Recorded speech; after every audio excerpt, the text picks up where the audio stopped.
Hello ছাত্রছাত্রীরা, আমি তোমাদের বাংলার শিক্ষক ফারুক স্যার আজকে স্কুলওয়ালা ইউটিউব চ্যানেলের পক্ষ থেকে তোমাদের কাছে নিয়ে উপস্থিত হলাম ছোটদের পথের পাঁচালী। এটা অষ্টম শ্রেণীর একটা গল্প বই। চলো এই ছোটদের পথের পাঁচালীতে কি আছে আমরা বিষয়বস্তু আলোচনা করব এবং গল্পের প্রথম ও দ্বিতীয় পার্ট আলোচনা করব।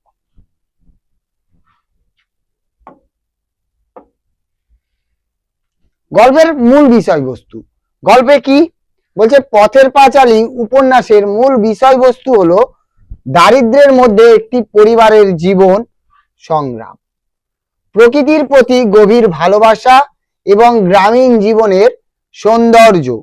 অষ্টম শ্রেণীর উপযোগী করে মূল উপন্যাসটিকে সম্পাদনা করে ছোটদের পথের পাঁচালী নামে একটি সহায়ক পাঠ্য হিসাবে তৈরি করা হয়েছে, যা শিক্ষার্থীদের কাছে সহজবোধ্য করে উপস্থাপন করা হয়।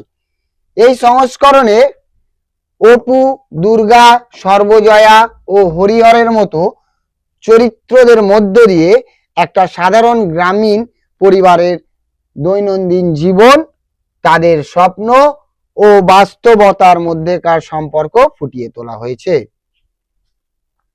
তাহলে এই গল্পে কি হয়েছে? অপু, হরিহর, দুর্গা, সর্বজয়ার যে গ্রামীণ দরিদ্রতার জীবনের চিত্রকে তুলে ধরা হয়েছে। দারিদ্র ও সংগ্রাম।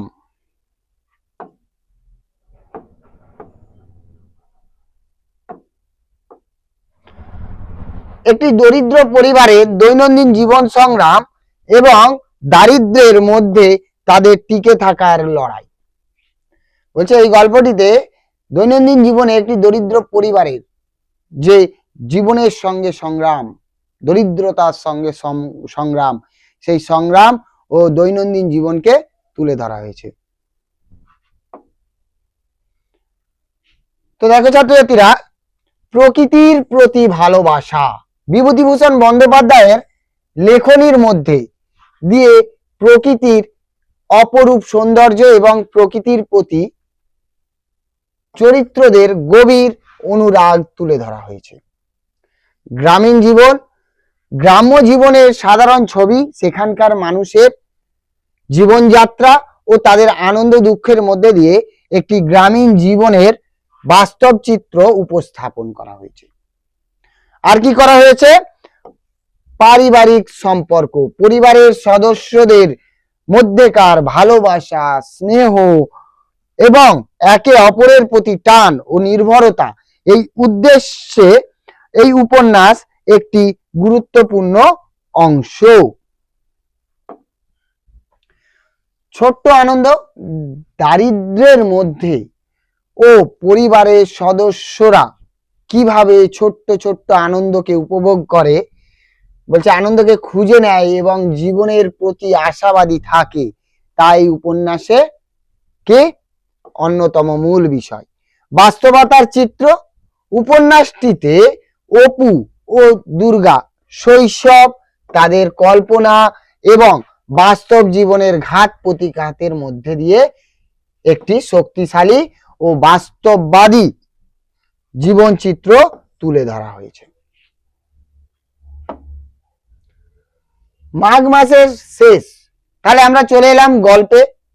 বলছে মাঘ মাসের শেষ, শীত বেশ আছে, দুই পাশে ঝোপে ঝোপে ঘেরা সরু মাটির পথ বহিয়া গেছে।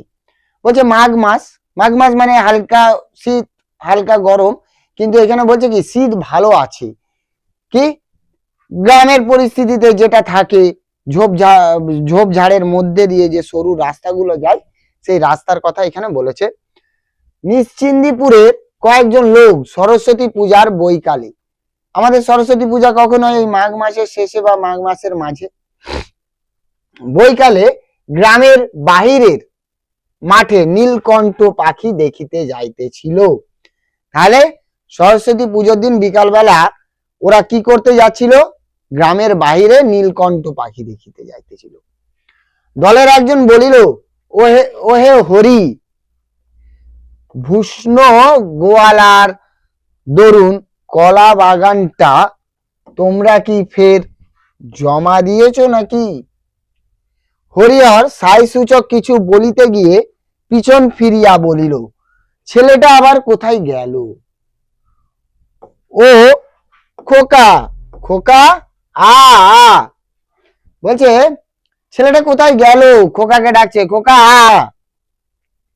পথের বাঁকে আড়াল হইতে একটা ৬-৭ বছরের ফুটফুটে সুন্দর ছিপছিপে চেহারা ছেলে ছুটিয়া আসিয়া দলের নাগাল ধরিল। হরিহর বলিল, আবার পিছিয়ে পড়লে এরই মধ্যে, নাও নাও এগিয়ে চলো। ছোট্ট ছেলেটি বলিল, ছোট্ট ছেলেটা বলিল, বনের মধ্যে কি গেল বাবা? বড় বড় কান।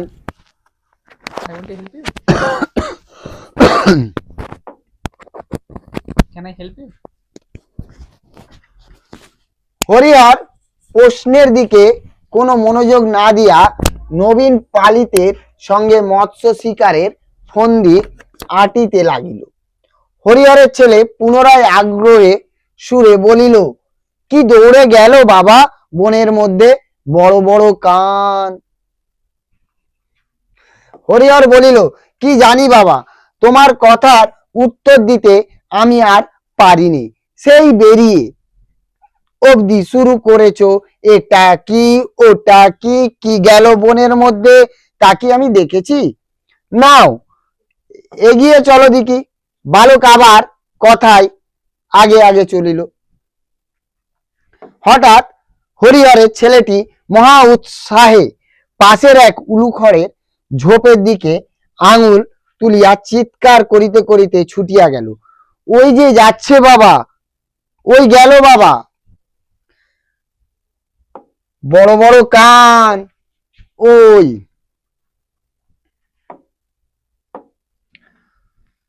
তাহার বাবা পিছন হইতে ডাক দিয়া বলিল, আসিয়া খপ করিয়া ছেলের হাতখানি ধরিয়া বলিল, করছি তা তুমি কিছুতেই শুনবে না, ওই জন্যই তো উফ উফ উফ কাঁটা কাঁটা পরে তাড়াতাড়ি। বড্ড বিরক্ত করলে দেখছি তুমি। 100 বার বারণ আনতে চাচ্ছিলাম না। বালক উৎসাহে ও আগ্রহে উজ্জ্বল মুখ উঁচু করিয়া বাবার মুখের দিকে তুলিয়া জিজ্ঞাসা করিল,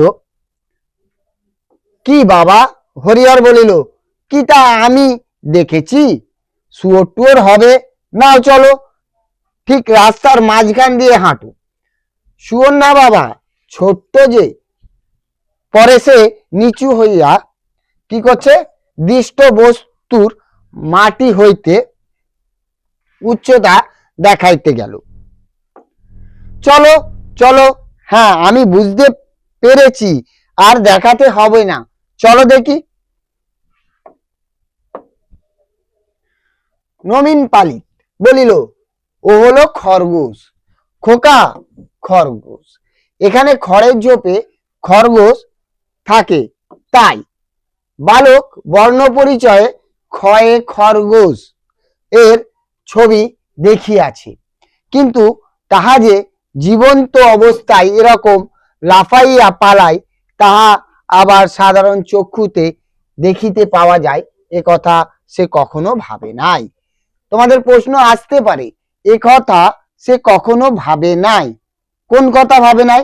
যে ওই যে সে ছোটবেলায় বর্ণ পরিচয়ে ক্ষয়ে খরগোশ পড়েছে, সেই খরগোশ যে এইভাবে লাফিয়ে লাফিয়ে পালায় আর খরগোশকে চোখে দেখতে পাওয়া যায় জীবন্ত অবস্থায়, এ কথা সে কখনোই ভাবে নাই। খরগোশ জীবন্ত একেবারে তোমার সামনে লাফাইয়া পালায়, ছবি না, কাঁচের পুতুল না, একেবারে কান খাড়া সত্যিকারের খরগোশ। এইরকম ভাট গাছ, বৈচি গাছের ঝোপে, জল মাটির তৈরি নশ্বর পৃথিবীতে এ ঘটনা কি করিয়া সম্ভব হইল? বালক তাহা কোনো মতেই ভাবিয়া ঠাহর করিতে পারিতেছিল না। এই ঠাহর মানে বুঝতে পারা। কি ঠাওয়ার মানে বুঝতে পারা। সকলে বনে ঘেরা সরু পথ ছাড়াইয়া মাঠে পড়িল। নদীর ধারে বাবলা ও জিওল গাছের আড়ালে একটা বড় ইটের পাঁজার মতো জিনিস নজরে পড়ে। ওটা পুরনো কালের নীলকুঠির জাল ঘরের ভগ্নাবশেষ। বলছে ওটা পুরনো কালের নীলকুঠির জাল ঘরের ভগ্নাবশেষ। এই ভগ্নাবশেষ মানে ভাঙা অংশ। মাঠের ঝোপ ঝাপগুলা উলু খড়, বনকলমি, সোদাল ও কুল গাছে ভরা। কলমি লতা সারা ঝোপগুলো মাথা বড় বড় সবুজ পাতা বিছাইয়া ঢাকিয়া দিয়াছে। ভিতরে স্নিগ্ধ ছায়া। ছোট্ট গোয়ালে নাটা কাঁটা ও নীলবন অপরাজিতা ফুল সূর্যের আলোর দিকে মুখ উঁচু করিয়া ফুটিয়া আছে। পরন্ত বেলায় ছায়ায় স্নিগ্ধ বনভূমির শ্যামলতা, পাখির ডাক, চারিধারে প্রকৃতির মুক্ত হাতে ছড়ানো ঐশ্বর্য রাজার মতো ভান্ডার বিলাইয়া দান। কোথাও এতটুকু দারিদ্রের আশ্রয় খুঁজিবার চেষ্টা নাই, মধ্যবিত্তের কার্পণ্য নাই। বেলা শেষের ইন্দ্রজালের মাঠ, নদী, বন মায়াময়। মাঠের মধ্যে বেড়াইতে বেড়াইতে নবীন পালিত মহাশয় একবার এই মাঠের উত্তর অংশের জমিতে শাক আলুর চাষ করিয়া কিরূপ লাভবান হইয়াছিলেন সে গল্প করিতে লাগিলেন। তাহলে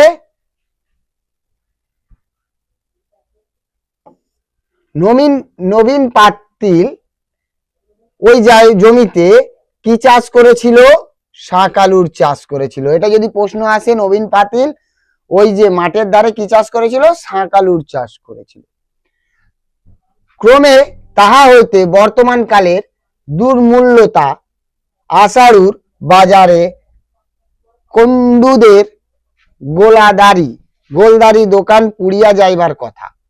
গ্রামের দিনু গাঙ্গুলির মেয়ের বিবাহের তারিখ কবে পড়িয়াছে প্রভৃতি বিবিধ আবশ্যকীয় সংবাদের আদান প্রদান হইতে লাগিল। হরিহরের ছেলে বলিল, নীলকণ্ঠ পাখি কই বাবা? এই দেখো এখন বাবলা গাছে এক্ষুনি এসে বসবে। বালক মুখ উঁচু করিয়া নিকটবর্তী সমুদয় বাবলা গাছের মাথার দিকে চাহিয়া দেখিতে লাগিল। মাঠের ইতস্তত নিচু নিচু কুল গাছে অনেক কুল পাকিয়া আছে। বালক অবাক হইয়া লুব্ধ দৃষ্টিতে সেদিকে চাহিয়া চাহিয়া দেখিল। কয়েকবার কুল পাড়িতে গিয়া বাবার বকুনিতে তাহাকে নিবৃত্ত হইতে হইল। এত ছোট গাছে কুল হয়? তাহাদের পাড়ায় যে কুলের গাছ আছে তাহা খুব উঁচু বলিয়া ইচ্ছা থাকিলেও সে সুবিধা করতে পারে না। ভারী আকুশিটা দুই হাতে আঁকড়াইয়া ধরিয়া তুলিতে পারে না। আকুশি মানে যেটা আমরা এখন বলি ডান্ডা বা লগা, খোঁচা যেটা বলা হয়, ও আকুশিকে সাধারণত ওটাই বলা হয়। কুপথের জিনিস লুকাইয়া খাওয়া কষ্টসাধ্য হইয়া পড়ে, এ সে টের পায়। হরিহর বলিল, কুঠি কুঠি বলিছে, ওই দেখো খোকা, সাহেবদের কুঠি দেখেছ? নদীর ধারে অনেকটা জুড়িয়া সেকালের কুঠিরটা প্রাগৈতিহাসিক যুগের অতিকায় হিংস্র জন্তুর কঙ্কালের মতো পড়িয়াছিল। প্রাগৈতিহাসিক মানে ইতিহাস যেখান থেকে লেখা হয়েছে সেইখান থেকেই বলছে। প্রাগৈতিহাসিক। বালক অবাক হইয়া চারিদিকে চাহিয়া চাহিয়া দেখিতেছিল। তাহার 6 বছরের জীবনে এই সে প্রথম বাড়ি হইতে এত দূর আসিয়াছে। এতদিন ন্যাড়াদের বাড়ি, নিজেদের বাড়ি, সামনেটা বড় জোর রানু দিদির বাড়ি হইয়াই ছিল তাহার জগতের সীমা। বলছে সে এই 6 বছরে ন্যাড়াদের বাড়ি ছিল, নিজেদের বাড়ি গিয়েছিল, আর বড় জোর যদি সব থেকে বেশি কোথাও যায় তাহলে রানু দিদিদের বাড়ি। এখানে রানু মণ্ডলের কথা বলা হচ্ছে না, কিন্তু রানু দিদিদের বাড়ির বলা হচ্ছে। কেবল একদিন তাহাদের পাড়ার ঘাটে মায়ের সঙ্গে স্নান করিতে আসিয়াছে, স্নানের ঘাট হইতে আবছায়া দেখিতে পাওয়া কুঠির ভাঙা জাল ঘরটার দিকে চাহিয়া চাহিয়া দেখিত, আঙুল দিয়া দেখাইয়া বলিত, মা ওদিকে কি সেই কুঠি? তাহলে এটা প্রশ্ন চিহ্ন আছে, তোমাদের প্রশ্ন আসতে পারে কে বলেছে, কাকে বলেছে, কে বলেছে, কাকে বলেছে।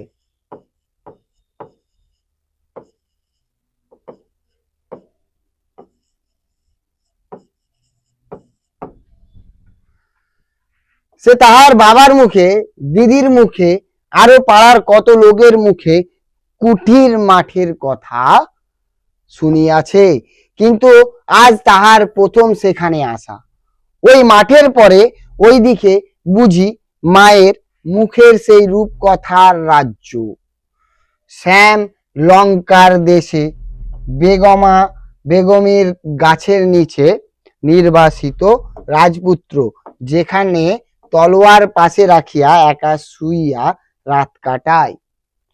ওদারে আর মানুষের বাস নাই, জগতের শেষ সীমাটি এই। ইহার পর হইতে অসম্ভবের দেশ, অজানার দেশ শুরু হইয়াছে। বাড়ি ফিরিবার পথে সে পথের ধারে একটা নিচু ঝোপ হইতে একটা উজ্জ্বল রং এর ফলের থলো ছিঁড়িতে হাত বাড়াইল। তাহার বাবা বলিল, হাত দিও না, হাত দিও না, আলকুশি আলকুশি। কি যে তুমি করো বাবা, বড্ড জ্বালালে দেখছি। আর কোনোদিন কোথাও নিয়ে বেরোচ্ছি নে, বলে দিলাম। এক্ষুনি হাত চুলকে ফোসকা হবে। পথের মাঝখান দিয়ে এত করে বলছি হাঁটতে, তা তুমি কিছুতেই শুনবে না। তার বাবা বলছে, আর তোমাকে কোনোদিন নিয়ে বেরোবো না। এক্ষুনি এই যে বলেছে না আলকুশি, এই আলকুশিতে হাত দিলে তোমার হাতে ফোসা পড়ে যাবে।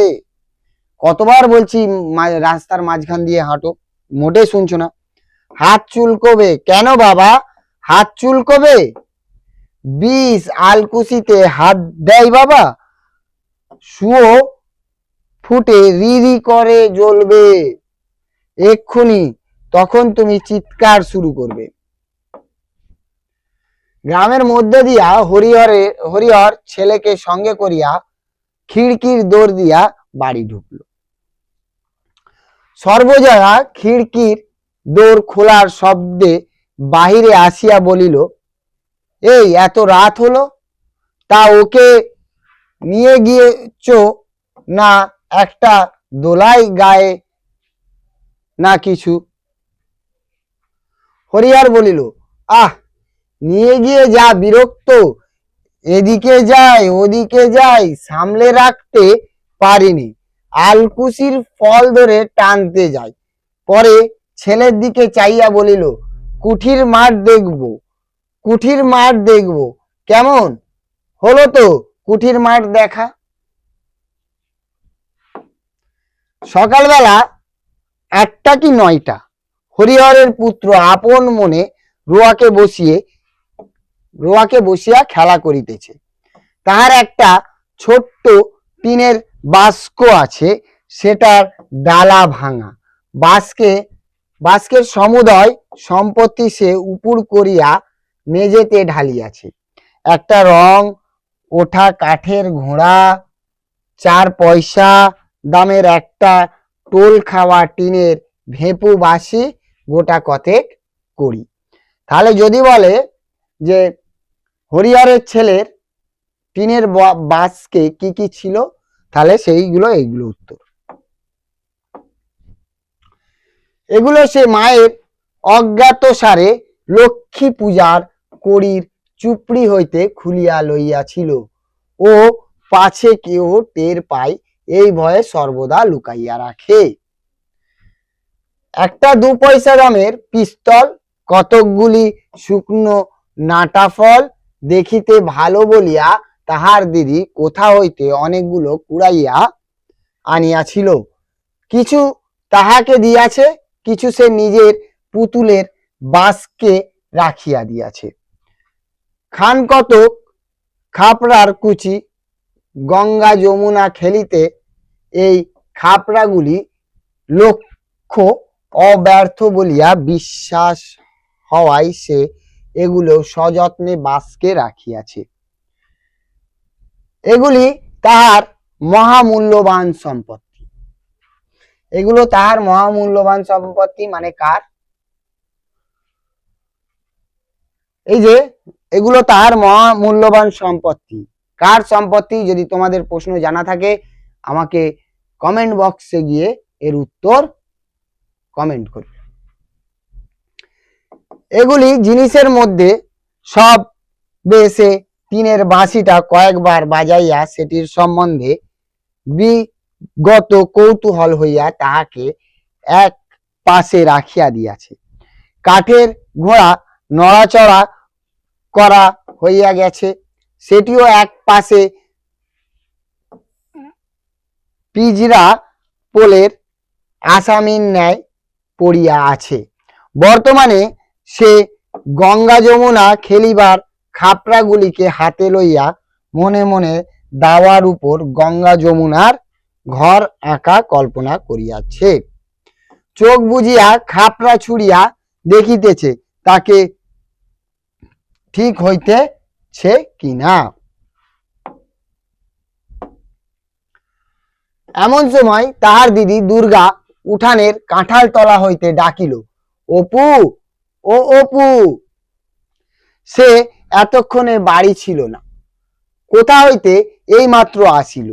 তাহার স্বর একটু সতর্ক বার্তা মিশ্রিত। সতর্ক বার্তা মিশ্রিত মানে কি? তাহার আওয়াজে একটা সতর্ক বাণী, মানে লুকিয়ে কিছু করতে গেলে যেটা হয়। মানুষের গলার আওয়াজ পাইয়া অপু কলের পুতুলের মতো লক্ষ্মীর চুপড়ির কড়িগুলি তাড়াতাড়ি লুকাইয়া ফেলিল। পরে বলিল, কি রে দিদি?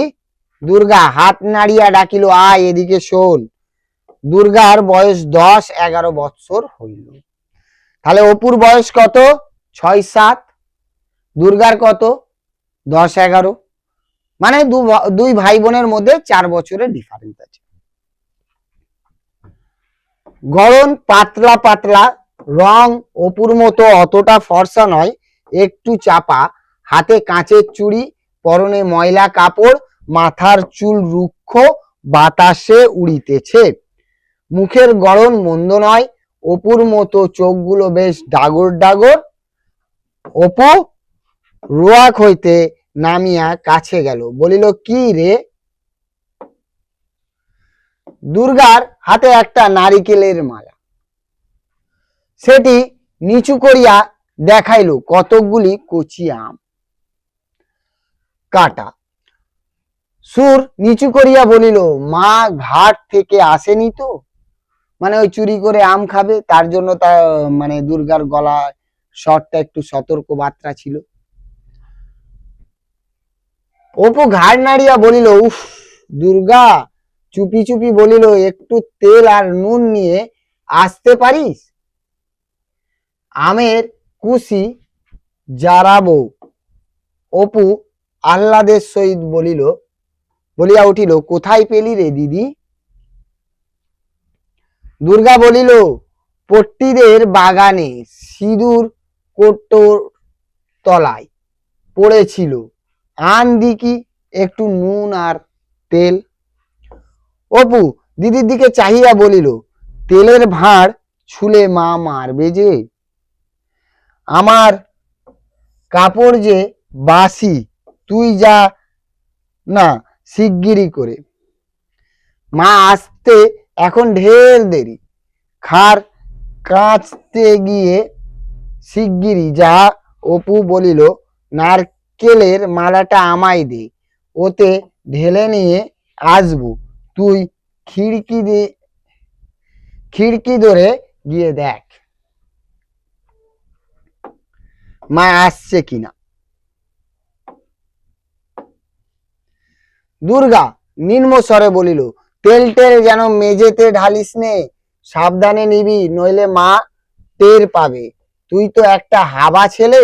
অপু বাড়ির মধ্যে হইতে বাহির হইয়া আসিলে দুর্গা তাহার হাত হইতে মালা লইয়া আমগুলি বেশ করিয়া মাখিল, বলিল, নে হাত পাত, তুই অতগুলো খাবি দিদি? অতগুলো বুঝি হলো, এই তো ভারী বেশি যা।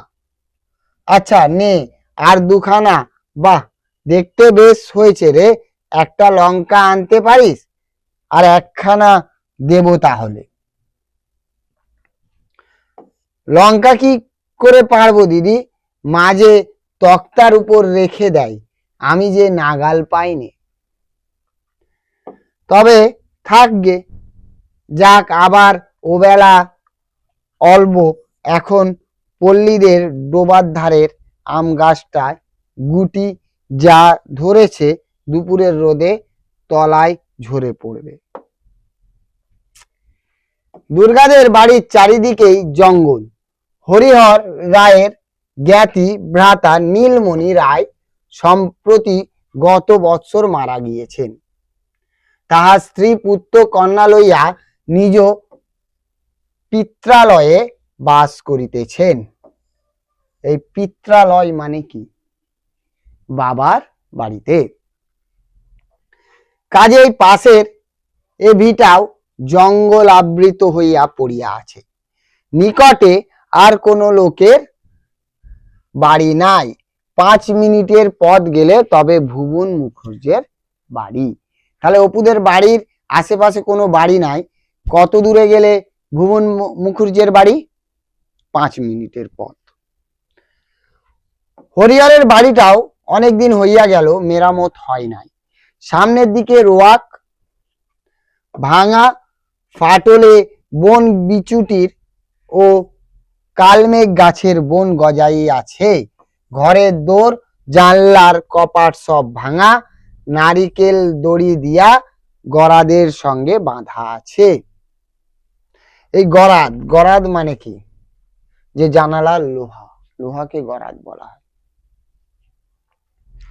খিড়কির দোর ঝনাত করিয়া খুলিবার শব্দ হইল, এবং একটু পরেই সর্বজয়ার গলা শোনা গেল, দুর্গা, ও দুর্গা।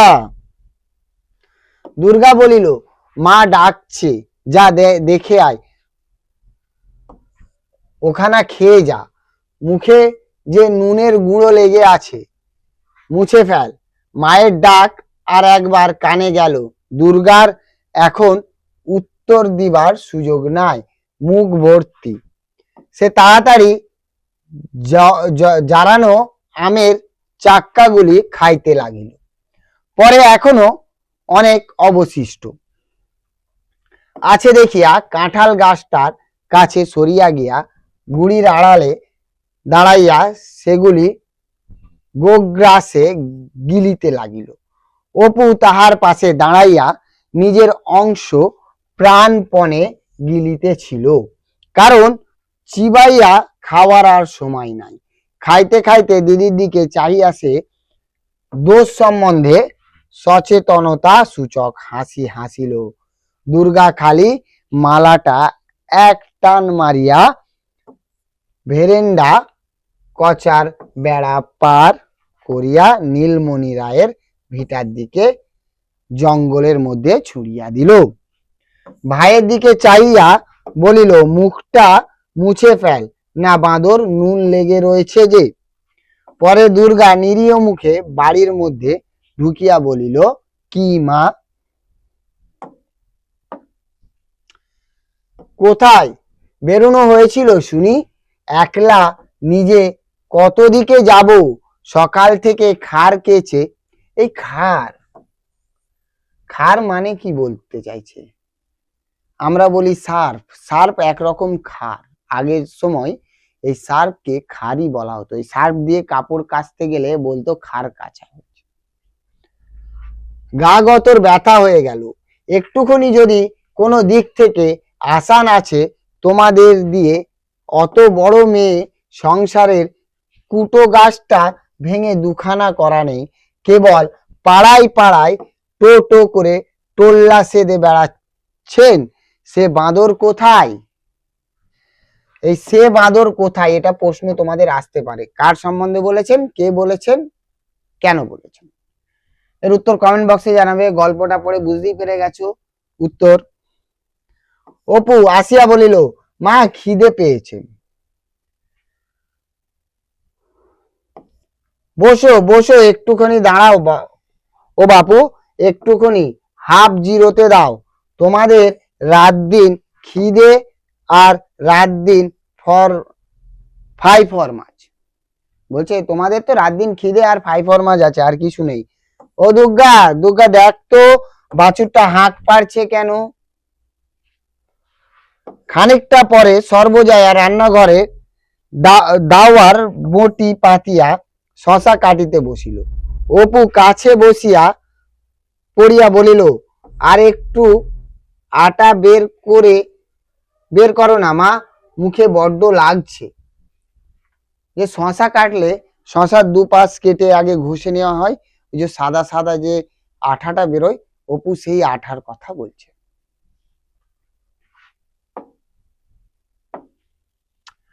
দুর্গা নিজের ভাগ হাত পাতিয়া লইয়া সংকুচিত সুরে বলিল, চাল ভাজা আর নেই মা? অপু খাইতে খাইতে বলিল, চিবনও যায় না, আম খেয়ে দাঁত টোকে। দুর্গার ভ্রুকুটি মিশ্রিত চোখ টেপায় বাধা পাইয়া তাহার কথা অর্ধপথেই বন্ধ হইয়া গেল। তাহার মা জিজ্ঞাসা করিল, আম কোথায় পেলি? সত্য কথা প্রকাশ করিতে সাহসী না হইয়া অপু দিদির দিকে জিজ্ঞাসা সূচক দৃষ্টিতে চাহিলেন। সর্বজয়া মেয়ের দিকে তাকিয়া বলিল, তুই ফের এখন বেরিয়েছিলি বুঝি? দুর্গা বিপন্ন মুখে বলিল, ওকে জিজ্ঞাসা করো না, আমি এই তো এখন কাঁঠাল তলায় দাঁড়িয়ে, তুমি যখন ডাকলে তখন তো। স্বর্ণ গোয়ালিনী গায়ে দুইতে আসায় কথাটা চাপা পড়িয়া গেল। তাহার মা বলিল, যা বাছুরটা ধরগে যা। ডেকে ডেকে সারা হলো। কলমে বাছুর, ও স্বর্ণ, এত বেলা করে এলি কি বাঁচে? স্বর্ণকে, স্বর্ণ হচ্ছে গোয়ালিনী যে দুধ দুইতে আসে। একটু সকাল করে না এলে এই তেতপ্পর পর্যন্ত বাছুর বাঁধা। দিদির পেছনে পেছনে অপুও দুধ দোয়া দেখিতে গেল। সে বাহিরে উঠানে পা দিতেই দুর্গা তাহার পিঠে দুম করিয়া নির্ঘাত এক কিল বসাইয়া দিয়া কহিল, লক্ষ্মী ছাড়া বাঁদর। পরে মুখ ভাঙাইয়া কহিল, আম খেয়ে দাঁত টকে গিয়েছে, আবার কোনোদিন আম দেব খেয়েও ছাই দেব, এই ও বেলায় পল্লীদের কাকুর তলির আম কুড়িয়া এনে জারাবো।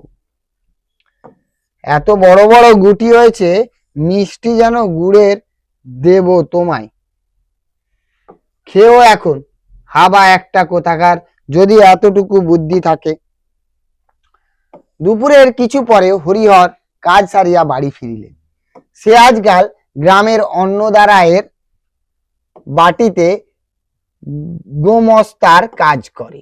জিজ্ঞাসা করিল, অপুকে দেখছি নে। সর্বজয়া বলিল, অপু তো ঘুমোচ্ছে, দুর্গা বুঝি। সে সেই খেয়ে বেরিয়েছে, সে বাড়ি থাকে কখন? দুটো খাওয়ার সঙ্গে যা সম্পর্ক। আবার সেই খিদে পেলে তবে আসবে। কোথায় কার বাগানে, কার আমতলায় জামতলায় ঘুরছে এই চৈত্র মাসে রোদ্দুরে। ফের দেখো না, এই জ্বরে পড়লো বলে অত বড় মেয়ে, বলে বোঝাবো কত, কথা শোনে না, কানে নেয় না। এই সময়ে মেয়ে দুর্গা কোথা হইতে পা টিপিয়া টিপিয়া আসিয়া বাহিরের দুয়ারের আড়াল হইতে সতর্কতার সহিত একবার উকি মারিল, এবং অপর পক্ষ সম্পূর্ণ সজাগ দেখিয়াও ধারে পাঁচিলের পাশ বাহিয়া বাহির বাটির রোয়াকে উঠিল। উঠানে নামিয়া সে কাঁঠাল তলায় দাঁড়াইয়া কি করিবে ঠিক করিতে না পারিয়া নিরুৎসাহ ভাবে এদিক ওদিক চাহিতে লাগিল। পরে হঠাৎ কি ভাবিয়া রুক্ষ চুল গুলি বাতাসে উড়াইতে উড়াইতে মহা খুশির সহিত পুনরায় সোজা বাটির বাহির হইয়া গেল। তো ছাত্রছাত্রীরা, আজকে আমাদের ছোটদের পথের পাঁচালী এত দূর। যতটা বুঝিয়ে পড়াতে পেরেছি তোমাদের সামনে তুলে ধরেছি। তোমাদের যদি বুঝতে অসুবিধা হয় বা কোনো প্রশ্ন মনের মধ্যে জেগে থাকে, আমাকে কমেন্ট বক্সে জানাবে। আর তোমাদের বন্ধুদের মধ্যে স্কুলওয়ালা ইউটিউব চ্যানেলকে ভিডিওগুলো বেশি বেশি করে শেয়ার করবে। আর যে স্টুডেন্ট বেশি শেয়ার করবে এবং বেশি লাইক ও কমেন্ট করবে, তার জন্য আমাদের স্কুলওয়ালা ইউটিউব চ্যানেল থেকে পুরস্কার পাঠানো হবে। তো আজ আমার ভিডিও এতটুকুই। দেখা হবে পরের দিন নতুন অধ্যায় নিয়ে। তাহলে আজকের মতো এখানেই শেষ। ধন্যবাদ।